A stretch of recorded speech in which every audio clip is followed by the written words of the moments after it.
বিসমিল্লাহির রহমানির রহিম। আজকে উপস্থাপন করবো হচ্ছে আমাদের ফৌজদারি কার্যবিধি আইনের 175 এবং 176 দুইটা ধারা পড়া।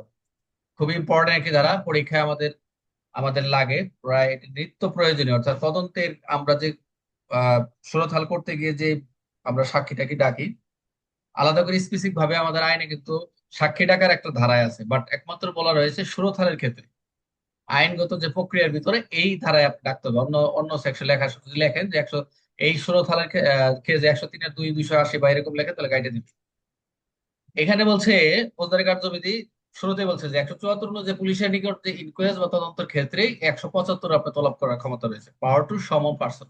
এটাও কিন্তু একটা সমন, যে একজন পুলিশ অফিসার কোন কোন ক্ষেত্রে সমন দিতে পারে। পুলিশের সমন, যে পুলিশ আদালত থেকে যখন আপনার 160 দ্বারা তো ডাকতেছেন, এছাড়াও আপনার 175, 94, এই ক্ষেত্রেও যে পাওয়ার টু সমনের ক্ষেত্রে পুলিশের এখতিয়ার রয়েছে। আমরা যেটা দেখবো এখানে 174 অনুযায়ী কোনো পুলিশ কর্মকর্তা যখন মৃত্যু তদন্ত পরিচালনা করি আমরা, তখন তিনি, আমরা বা আপনি যেই তদন্ত করেন, তখন কিন্তু একটা লিখিত আদেশের মাধ্যমে একটা নিয়ম হচ্ছে তাকে একটা ডাকবেন, যে তাকে একটা লিখিত আদেশ করি এই সম্পর্কে আপনি কি জানেন বলে জানেন, জ্ঞাত সাক্ষী আমরা যেটা বলি। এখন কয়জন এমসিকিউ আসতে পারে যে লিখিত আদেশের জন্য মাধ্যমে আপনি দুই বা ততোধিক ব্যক্তিকে তলব করতে পারেন, যারা উক্ত তদন্তে উপস্থিত থাকার জন্য আপনার প্রয়োজন, ওই বললাম যাদেরকে জ্ঞাত রয়েছে ঘটনাস্থলে, ওই যে আমি একটা বলছিলাম যে ওই বিষয়ে জানেন, ঘটনা সম্পর্কে জানেন, ঘটনা সম্পর্কে অ্যাকাউন্টেন্ট রয়েছে, পরিচিত রয়েছে এরকম। তো এছাড়াও এমন ব্যক্তিকে তলব করতে পারেন যারা মামলা ঘটনা সহ অবগত বলে মনে হয়। মানে আপনি তো তার লিখিত আদেশের মধ্যে দুই ব্যক্তিকে তলব করতে পারেন। এছাড়া বলছে সার্কমস্টেন্সিয়াল অ্যাকাউন্টেন্ট, আমি যেটা বলছিলাম আগে, যে এই যারা মামলা ঘটনা সম্পর্কে অবগত বলে মনে হয়, যে ব্যক্তিকে এভাবে তলব করা হবে, যে ব্যক্তিকে এভাবে তলব করা হবে কিভাবে, যিনি উপস্থিত হতে বাধ্য, মানে এটা কিন্তু বাধ্য, যেহেতু আইনগত ব্যবস্থা কথা রয়েছে যেটা বাধ্য, তাকে সব সত্যভাবে এমন ভাবে প্রশ্ন করতে উত্তর দিতে হবে, সৎভাবে প্রশ্ন উত্তর সে দিবে যা জানেন। তবে এমন প্রশ্ন উত্তর দিতে বাধ্য নয়, এই কথাটা আমরা 161-এ পড়ছি। আমরা 161-এ পড়ছি কিন্তু যে যা এমন কোন উত্তর দিতে সে বাধ্য হবে না যার, যে উত্তরটা দিলে তিনি নিজে কোনো ফৌজদারি কোনো অভিযোগ বা এলিগেশন বা পানিশমেন্ট বা পেনাল্টি বা সম্পত্তি বা প্রপার্টি কাউন্টারফেট হতে পারে, এই বাজেয়াপ্তি হতে পারে, বা হওয়ার ঝুঁকিতে পড়তে পারে, এরকম কোনো কোশ্চেন সে উত্তর দিবে না। বুঝতে পারছেন? এটা আবার অন্য আইনের সাথে আমরা কানেক্টেড রয়েছে, যে দিকে না যায়। বাট আমরা সুরতহালের ক্ষেত্রে আমরা কাউকে যে ডাকবো সমন দিতে পারি 175, জাস্ট এটা হলো আপনার মূল কথা।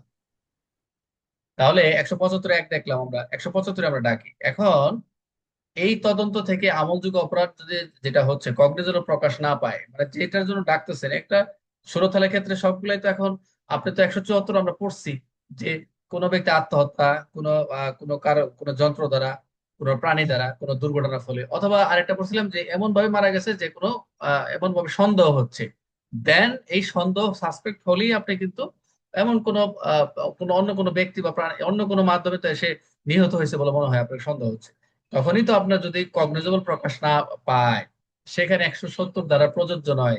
আপনি কগনিজেবল প্রকাশ হচ্ছে না, আবার 177 মানে 170টা ম্যাজিস্ট্রেটের কাছে প্রেরণ করতে পারতেছেন, এই তাহলে পুলিশ কর্মকর্তা ওই ব্যক্তি ম্যাজিস্ট্রেট আদালত উপস্থিত হতে বাধ্য করতে পারবে না।